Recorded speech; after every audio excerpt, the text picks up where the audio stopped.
So I've seen a lot of people speak about this interview, mostly criticizing Don Lemon, saying he was asking very weird questions to Elon Musk.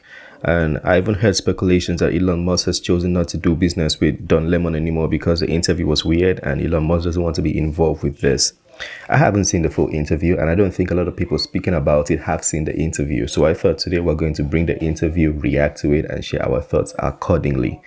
It's an hour-long interview, guys, but I urge you to stay to the end because I will. Let's get to it. Welcome to the Don Lemon Show, everyone. We're still here.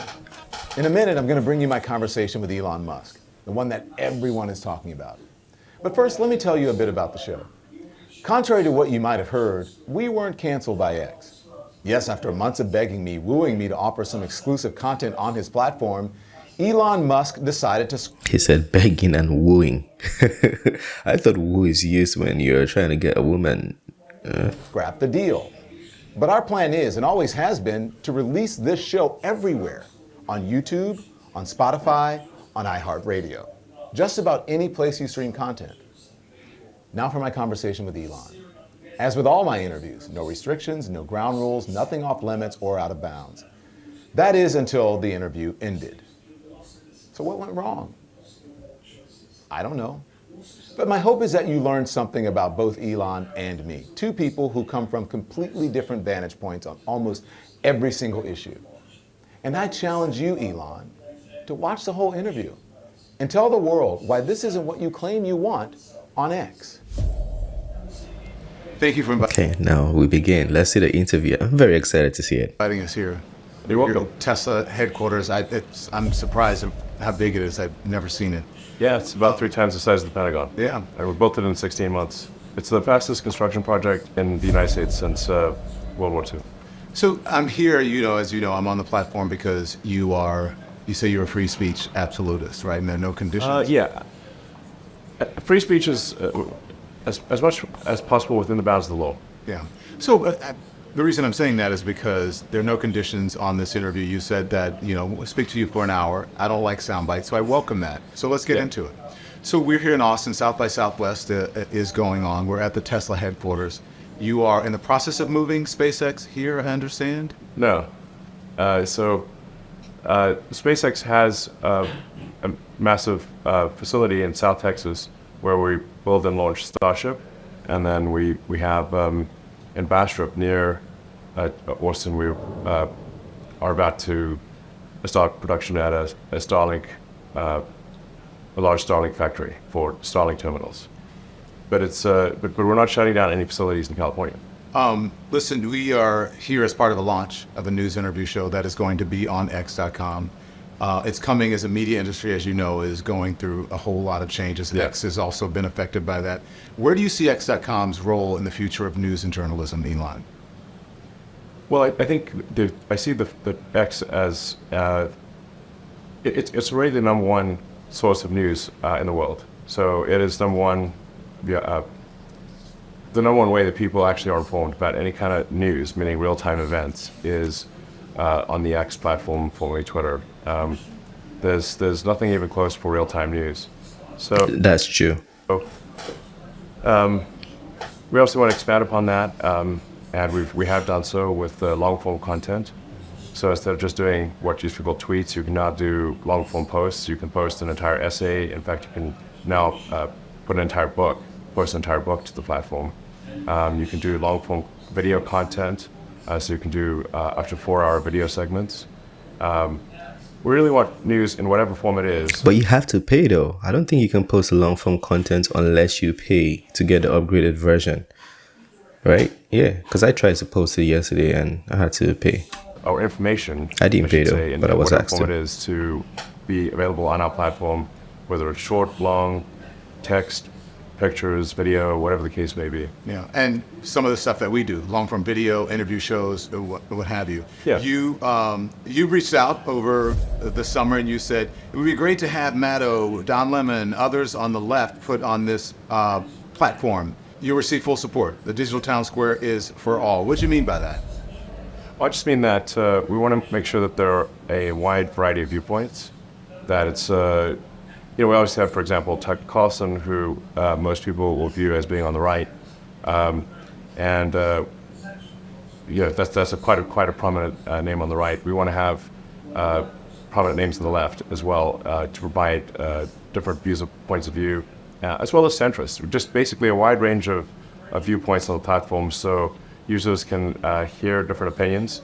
They can hear, what's your point of view, what's Tucker's point of view, and and people can make their own decision about what they believe. You didn't mean that I'm on the left? Did you think that? I thought you were on the left, but I don't know.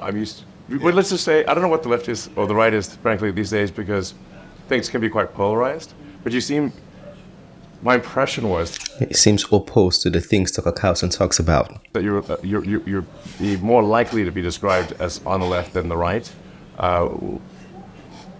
My sense is you're sort of center left. I don't know. You tell me. Well, did you ever watch me on CNN, or did you watch? I saw I saw segments. Yeah. But CNN is generally considered left. Yeah. Why do you say that? Why do I say CNN is generally considered left? I think if you look at any sort of media survey of what is on the left or right, I think they would say, like, for example, Fox is on the right and CNN is on the left. Yeah. So that's what. Am I missing something here? Okay. Are you missing something? I don't know. I think that when I read that, I said, like many of my critics or detractors, they never really watched me on CNN. They just saw the clips of me either on social media or maybe on Fox News or in conservative media, where it's sort of where I've become a character or a caricature of what I actually am, and it's taken out of context. Sure. Well, how would you describe yourself? Good. I would describe myself as someone who is I am independent in my thinking, and I vote for people based on the issues and how I feel about it, not necessarily because of political leaning of some sort.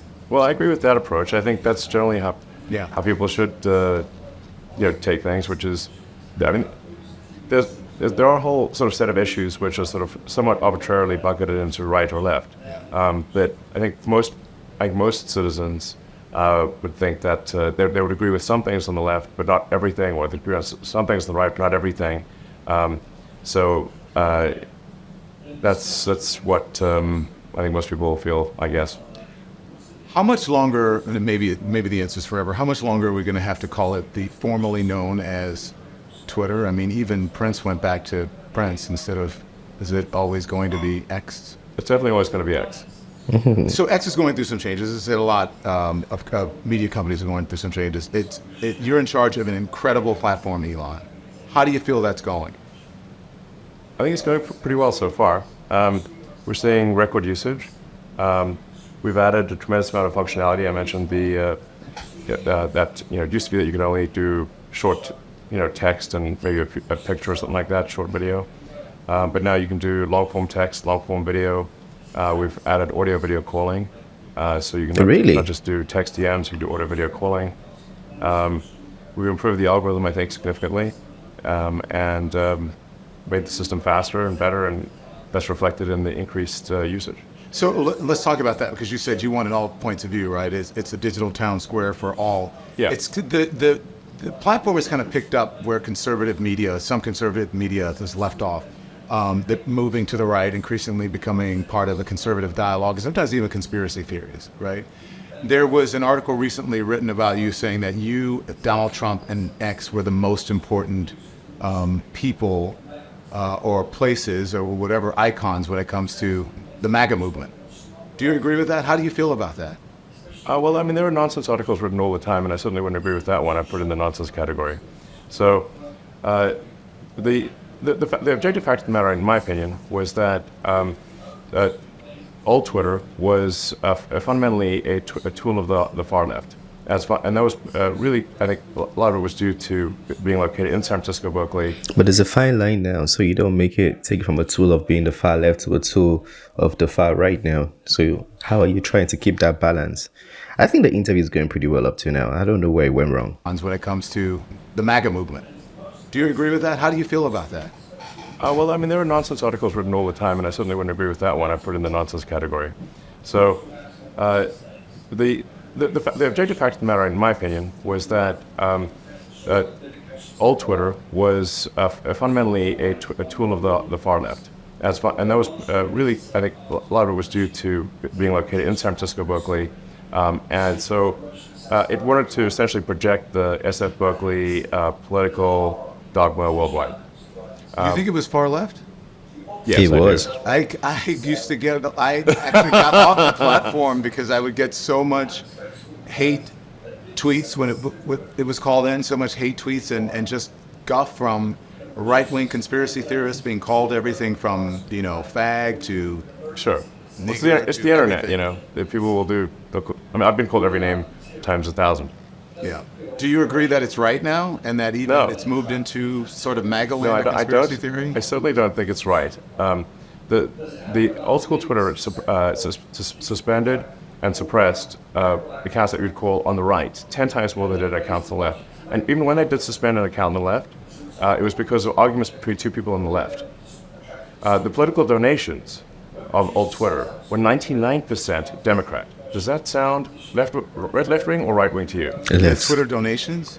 Yes. When they look at donations from a company, if a company donates literally 99% of all donations are to Democrats, does that strike you as a left-leaning or a right-leaning Oh, you mean the company donated. I understand what you're What I'm saying. trying to tell you is that Twitter employees, people at Twitter, their political donations were 99%, literally 99%, to Democrats.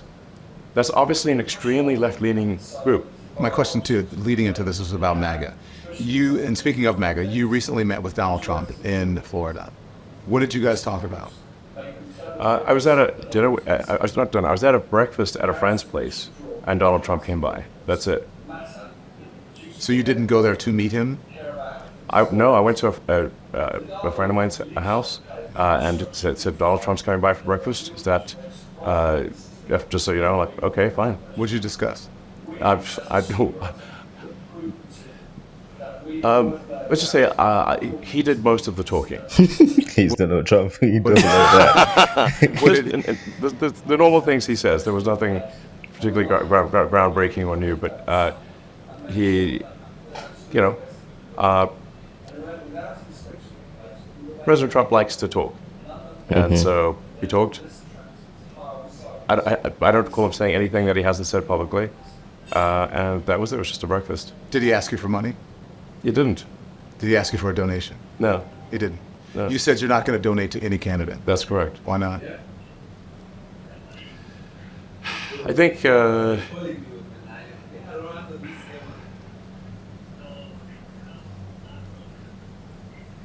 while I'll voice my opinion, I think I don't want to put a thumb on the scale monetarily that is, significant.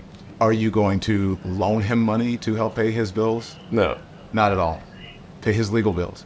I'm not paying his legal bills in any way, shape, or form. And he did not ask you for money. And he did not ask me for money. Are you going to, so you're not But going is he broke though? The bank can pay that. to endorse a candidate?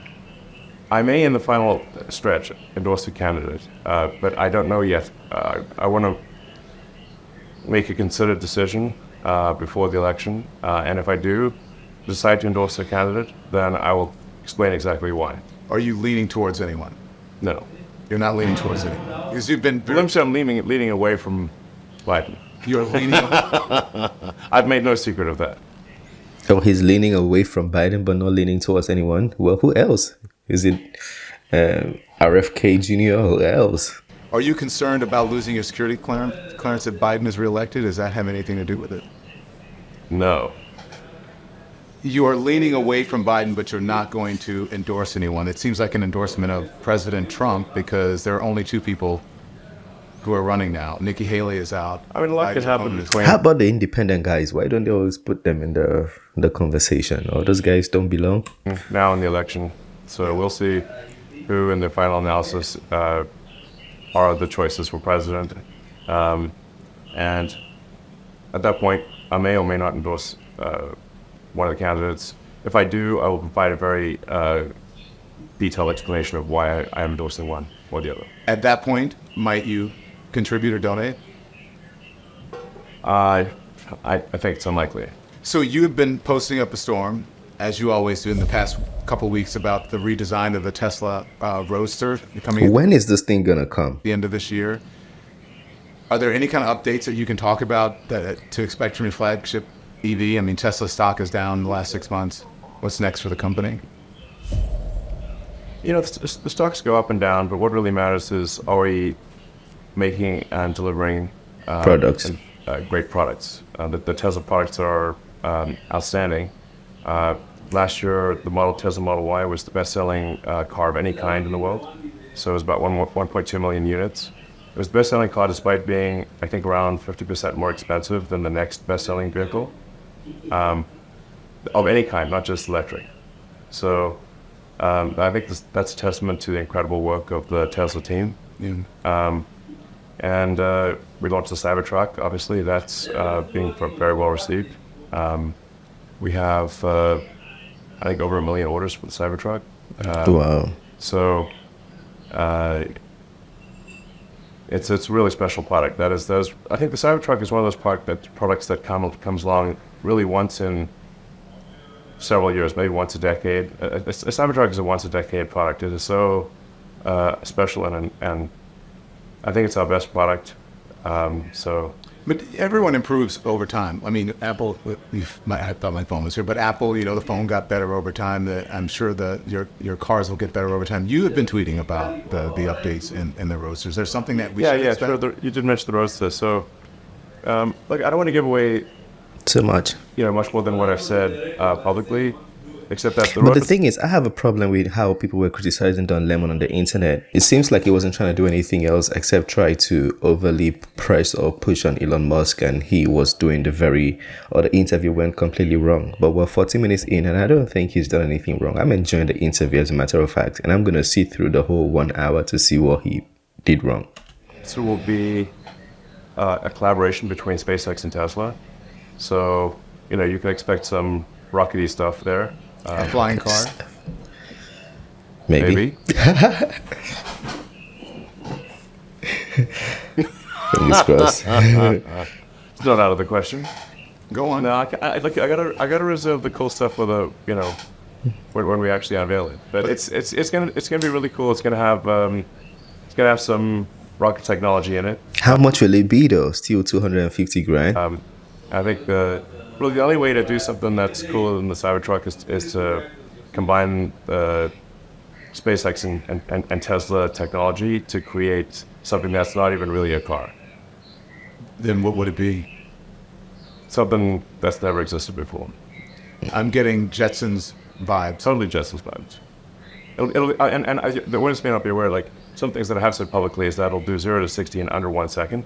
So that's by far faster than any sports car that exists. But where are you going to drive it to? The speed limit of every city is like 50 kilometers per hour. Where are you going to drive this fast cars to? Even my Chevrolet Malibu is too fast. And that's not even the most exciting thing about it. Does it have wings? Maybe. No, it does not have big wings. It has Big wings thrusters. would be unwieldy on the road. Does it have propellers?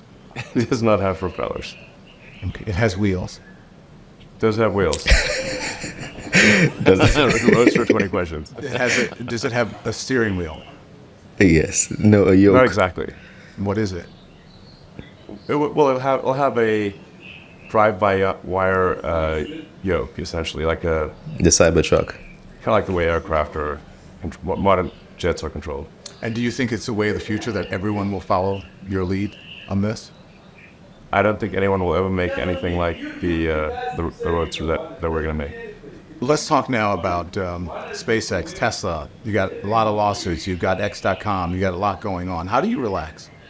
Well, I relax. I spend time with my kids, my friends, and I, being somewhat of a nerd technologist, I like playing video games.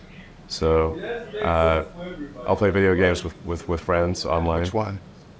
Lately, I've been playing Diablo, but I played almost all But the this games. interview is good though. Why do people? I don't know what part is still a long way left, but I'm enjoying it. Over the years. A long time ago, I was like semi-pro good at Quake. This is really dating me because we're talking about like 125 years ago.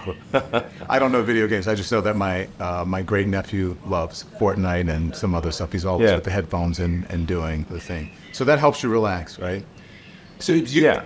And the nice thing is if you've got friends in different cities and they're playing the same game, you can both go online at the same time and play the game together, even though you're in different cities. Listen, I'm not asking you anything that anyone else hasn't asked you about your controversial stuff that you tweet. You post a lot of controversial stuff. Is that considered blowing off steam? What controversial stuff? Well, I guess I do enjoy using the platform. I mean, I do call the X platform the PvP, or player versus player platform. So in video games, there's player versus like environment, Computer. where you're not playing against other people, and then there's PvP, which is like hardcore. You're actually playing against other people, and But that's blowing off steam for you. yeah, Yes. it is to some degree, not always. I mean, obviously, I use it for to post jokes, to post Memes. sometimes trivia, sometimes things that are of great importance. So you do a lot of it at night, like late at night. So when you're doing this, are you sober when you do it? Almost always, yeah. Under the influence of anything? No, I don't drink. I don't really. No. So you got no drink, no smoke, no nothing. I mean, you smoke pot with Rogan, I had one puff. Yeah. I think anyone who smokes pot can tell I don't know how to smoke pot. but you've admitted that you have a ketamine prescription. Yeah. What's that for? Well, I mean, it's pretty private to ask somebody about a medical prescription, you know. But I think it's something I'd say, like, there are times when I have sort of I don't know, like a negative chemical state in my brain, like depression, I guess, you know, is or like depression that's not linked to any negative views, and then ketamine is helpful for getting one Stabilizing. out of a negative frame of mind. Well, listen, So I in fact, I generally, obviously I'm not a doctor, but I would say if someone has depression issues, they should consider talking to their doctor about ketamine instead of SSRIs. Listen, I think that ketamine and drug therapy is increasingly becoming more in the mainstream. Yeah. Do you think you're doing it under a doctor's care, right? Yeah. Literally a prescription from an actual, a real doctor, not like, you know. Yeah. But do you feel like you ever abuse it? I don't think so. If you use too much ketamine, you can't really get work done. So I have a lot of work. So I'm typically putting in, like, you know, 16-hour days. That's normal for me, and it's rare for me to even take off a weekend day. So I don't really have, like, you know, a situation where I can be not mentally acute for an extended period of time. Like I can't really get wasted because I can't get my work done. So how often do you take it? Well, it'd be like a small amount once every other week or something like that. But the question he's asking, it might be pressing, but it's helping reveal, or it's helping us know Elon Musk better. I understand why people might be concerned about how deep it is, but I do like it. I mean, there's not on the bottle where it says take this dose this many times a week or whatever. If it's not I'm a not sure doctor's, there's a dose. And there are several weeks will go by where I don't use it. you don't use it. Yeah, I think it's just, like I said, I think the what I find kind of is if you have like literally like a chemical state in your brain that you can't just think yourself out of, then ketamine is helpful for getting you out of a depressive mind state. You suffer from depression, or you have a depressive mind state? And I asked you as someone who has suffered from depression. I wouldn't say that I wouldn't say that I have like a case of like extended depression. It's just once in a while I get into a negative sort of chemical mind state. Once in a while, it's not a common A regular thing, yeah. But once in a while, this happens. Where do you think that comes from? I think it's just genetic, basically. You think it's just genetic history? I think so. Yeah. I mean, some people are just wired to be happy all the time. Some are unfortunately wired to be sad a lot of the time. And in my case, I'm generally pretty positive and optimistic. but once in a while, I don't know what happens. There's some, like I said, I think it's just chemical tides in your brain once in a while. It's like a brain storm. Yeah. Do you ever worry that this may get in the way of your government contracts and clearances, and also and Wall Street as well?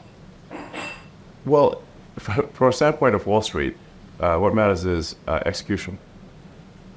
You know, are you Can you building value deliver? for investors? Tesla is worth about as much as the rest of the car industry combined, from nothing. That's crazy.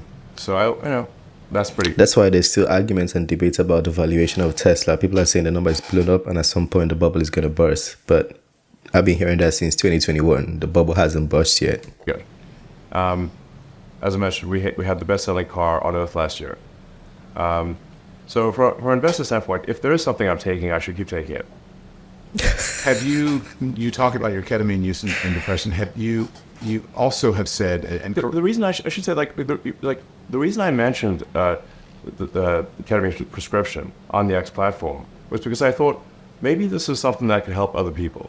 That's why I mentioned it. yeah, can we talk about the great replacement theory now? Some of the things that you post, the great replacement theory. You claim that Democrats, President Biden's immigration plan to open up the border, you said that the president is getting, and Democrats are doing it to get more votes. But undocumented immigrants cannot vote in federal elections, so how is that possible? Maybe not yet. I've heard those speculations too. Right. Well, you're conflating two things. One is great replacement theory. The other is, which I don't subscribe to that. I'm simply saying that there is an incentive here. If legal immigrants, which I think have a very strong bias to, at least everything I've read, it's a very strong bias to vote Democrat. The more that come into the country, the more they're likely to vote in that direction. But it is, in my view, a simple incentive to increase Democrat voters. And yeah, so the question is like how? So there's a few ways that this works. One is that when the census is done, the census is based on all people in an area, whether they are citizens or not. So if there are a concentration of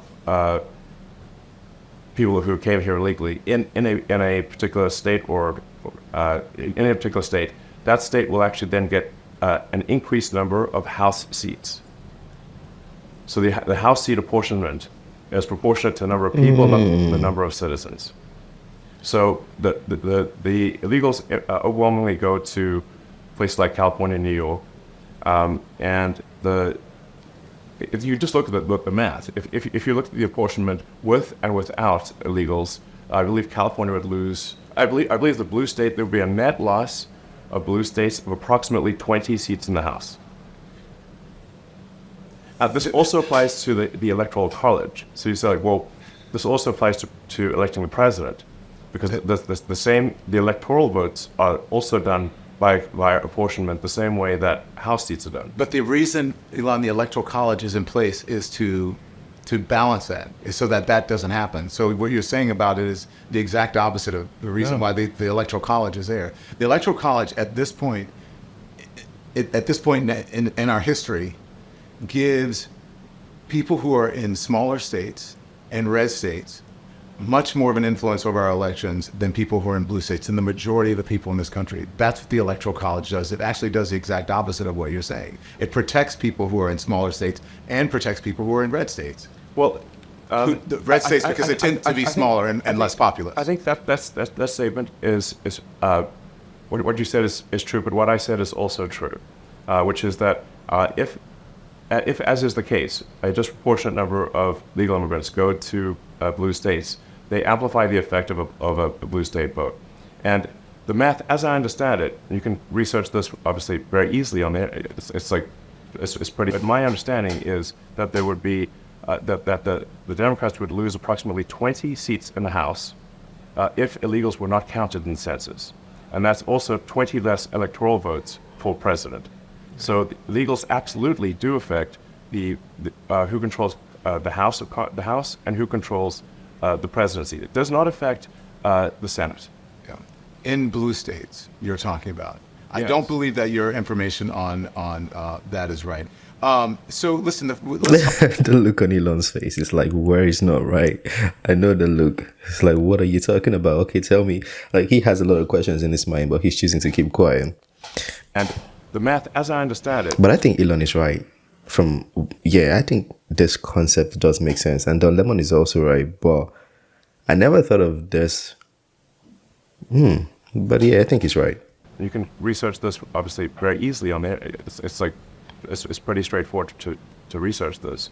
But my understanding is that there would be that the Democrats would lose approximately 20 seats in the House if illegals were not counted in the census, and that's also 20 less electoral votes for president. So the illegals absolutely do affect the who controls the House and who controls the presidency. It does not affect the Senate. Yeah. In blue states, you're talking about. I Yes. don't believe that your information on that is right. So listen, let's talk more about the Great Replacement, because the first time that you posted on X about this Jewish conspiracy, you ended up I apologizing. didn't call it a conspiracy. I just said that there's a simple matter of incentives. You don't need a conspiracy when you have basic incentives. In my view, there's a basic incentive that's fundamental that for the Democrat Party to foster and usher in a large number of illegals. Yeah. And you don't need a conspiracy in that case because you have a very basic incentive. You could say I'm wrong about that incentive, but that's my view. I'm not buying into. I didn't buying some great replacement theory. I'm simply saying there appears to be a very clear incentive for This to Democrats occur. to maximize the number of illegals because it helps them win elections. I'm talking about the Great Replacement theory is also part of a Jewish conspiracy theory. And when you did the tweet, or you responded to the tweet about that, you ended up apologizing, and which I think is, it's good that you ended up apologizing. You went to Auschwitz with Ben Shapiro. Yeah. Right? So you said you learned your lesson. What did you learn? I said I learned my lesson. You said you learned your lesson when you apologized, and you said you went to Auschwitz. You saw what. No, I was already aware of these things. And the nature of my comment that really inflamed people, what I was trying to say, and I did very quickly clarify, this is what I'm saying, is that a number of prominent Jewish philanthropists fund groups that they should really take a closer look at funding, because some of the groups they fund, I think, are anti-Semitic. Yeah. Do you understand the connection between the two?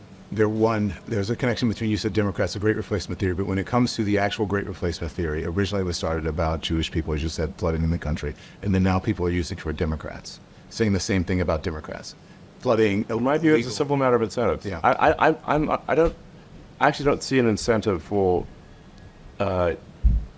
Jewish people to want to have legal immigration. I don't think there is such an incentive. The Great Replacement theory is a neo-Nazi trope.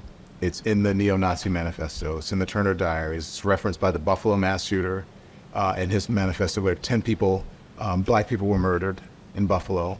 There's the actual title of the Christchurch shooters manifesto. 51 people in the Muslim mosque were murdered. 23 people murdered in El Paso by a shooter who used the same language that you use in that manifesto. What? Okay, I feel like this is where the interview started getting weird, because it's like you're trying to tie him to a comment and make him say what he wasn't trying to say. This place is kind of weird, but he's a journalist, and I think he's doing his job still. When you say Hispanic invasion, is that not? I didn't say an Hispanic invasion. And you quoted a tweet that called it a Hispanic invasion. If I quote something, it doesn't mean I agree with everything in it. It's just something that I think this is something worth people should consider. Why would you quote something that you didn't believe? Because anything I quote is going to have a whole range of statements. Doesn't mean I agree with everything in it. Do you think if you moderated yourself more, if there was better content moderation on the platform, that you wouldn't have to answer these questions from reporters about the Great Replacement theory as it relates to I don't have to Democrats, answer these the questions. Great Replacement theory as it relates to Jewish people? Do you think that? I don't have to answer questions from reporters. Don, the only reason I'm doing this interview is because you're on the X platform and you asked for it. Mm-hmm. Otherwise, I would not do this interview. So you don't think do you think that you wouldn't get in trouble or you wouldn't be criticized for these things? I'm or that criticized there- constantly. I could care less. You don't care. No, I don't. Why care. not? I don't think people should care what the media thinks about them. They're terrible judges of character. Even someone who has one of the biggest social media and biggest information platforms in the world, you don't care, you don't think that you have any X.com or you have any responsibility to the truth or moderating the platform? You're conflating the truth with the media, and I think the media is not truthful. Well, not with just the media. I mean, just the truth in general. I care about the truth very much. That's why we have, for example, community notes on the X system, where in order for a community note to surface and provide corrective information about what somebody posts, and my posts are equally subject to this. I've been community noted many times. In order for a community note to surface, people who have historically disagreed must agree in order for a community note to surface. And all of the code for community notes is open source. All of the data is open source, so you can completely recreate it from scratch. The way to build trust is transparency. I have noticed community notes. I think that you are right about that, and I do think community notes are helpful. I think any type of content moderation, I do think that's helpful. You recently called content moderation, though, a digital chastity belt. Do you think that you believe that X and you have some responsibility to moderate hate speech on the platform?